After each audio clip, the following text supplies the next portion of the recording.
Salut à tous et bienvenue pour cette nouvelle vidéo Pokémon. On reste toujours dans la même thématique que la première, mais avant de la commencer, je tenais à vous remercier de l'accueil que vous avez eu pour cette première vidéo. Même si, je vous l'avoue, j'en suis vraiment pas fière parce que je la trouve bâclée et inachevée. Mais aujourd'hui, je vous présente une vidéo qui est à mon image, qui est parfaite, travaillée, tout ce qu'on aime quoi. Et je vous présente donc 7 Pokémon tirés de diverses mythologies. Electek serait inspiré du Oni, une créature du folklore japonais. Il ressemblerait à un ogre avec une énorme tête et avec des cornes, de grosses griffes et un corps recouvert de rayures comme le tigre. Tiens, ça ressemble à Electek. De plus, dans le descriptif de cette créature, il est cité qu'il arrivait à ces créatures de causer des dégâts aux humains. Certes, ce n'est pas dit clairement, mais on peut s'imaginer des séismes. Or, Electek est un Pokémon sismiesque. Phantominus a un aspect qui ressemble énormément à la légende du yokai Sogenbi. Sogenbi était un moine qui a volé de l'argent et des objets sacrés. Pour le punir de son crime, il fut brûlé vif et envoyé en enfer. Selon la légende, sa tête agonisante encerclée de flammes hanterait encore les lieux à l'heure actuelle. Le Baku est une créature japonaise qui dévorait les rêves et les cauchemars des personnes endormies. Tiens, ça ne vous rappelle rien?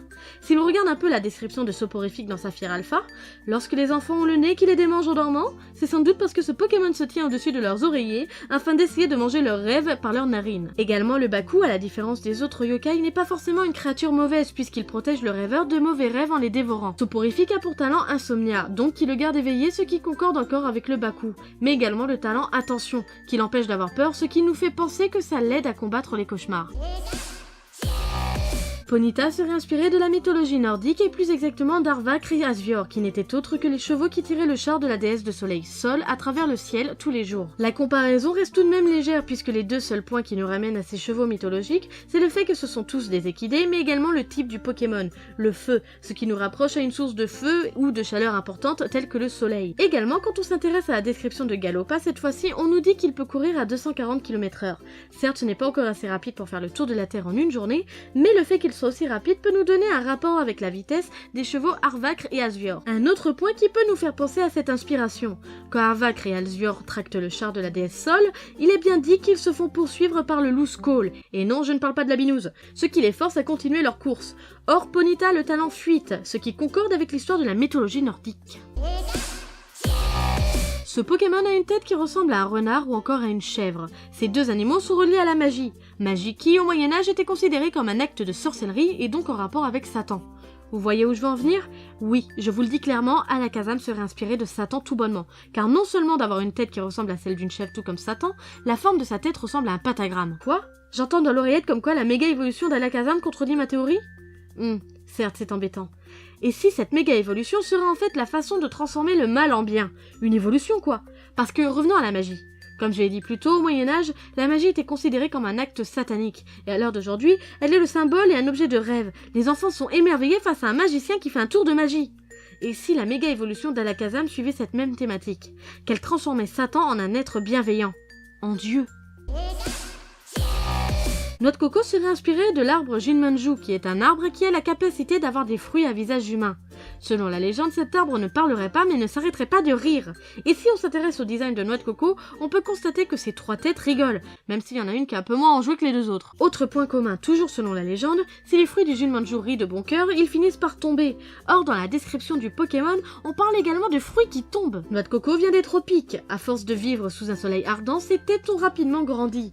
On raconte que lorsque ces têtes tombent, elles se rassemblent et forment un œuf. Dans la légende du Jinmanju, il est dit que ces arbres poussent dans le sud du Japon, donc dans une zone chaude, fait qui, encore une fois, a un rapport avec la description de Noix de coco.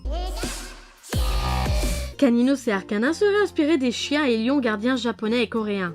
Oui, je sais, on est large niveau inspiration, mais je vous explique tout de suite. Le Komainu, donc le lion qui garde les sanctuaires, est inspiré des Aete, des créatures coréennes.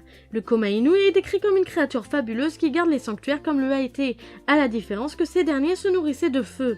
Du feu, ça nous amène déjà à Caninos et Arcanin qui sont des Pokémon de type feu. Bon, je sais, vous allez me dire que je me gourre totalement parce que ces gardiens sont des lions et non pas des chiens. Or, l'autre nom du Komainu est chien coréen, et là ça concorde. De plus, le nom japonais de Kanino c'est Gardi, qui vient du nom anglais Guardian, qui signifie gardien. Également, dans la période Edo, ces statues étaient utilisées par de riches personnes afin de protéger leur demeure.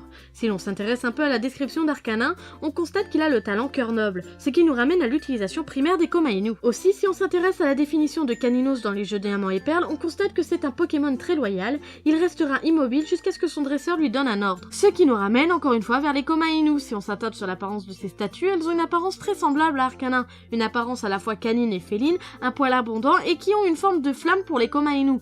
Tout porte vraiment à croire que l'aspiration est présente. Voilà, on arrive à cette fin de vidéo. Comme vous l'avez remarqué, je n'ai ni parlé de Magikarp, ni de Loclas, ni de Lipoutou, parce qu'à mon sens c'était beaucoup trop facile, beaucoup trop logique, et honnêtement c'était pas mon but, donc pas la peine de m'harceler par commentaire. Également, je tiens à préciser que cette vidéo est spéciale pour la première génération, donc commencez pas à me sortir d'autres Pokémon, d'autres générations, ça ne servira à rien. Donc selon le succès de cette vidéo, j'en ferai d'autres sur les autres générations. N'hésitez pas à me dire par commentaire ce que vous en avez pensé, à la liker, à la partager. Sur ce, tchuss! You give me power, power, power.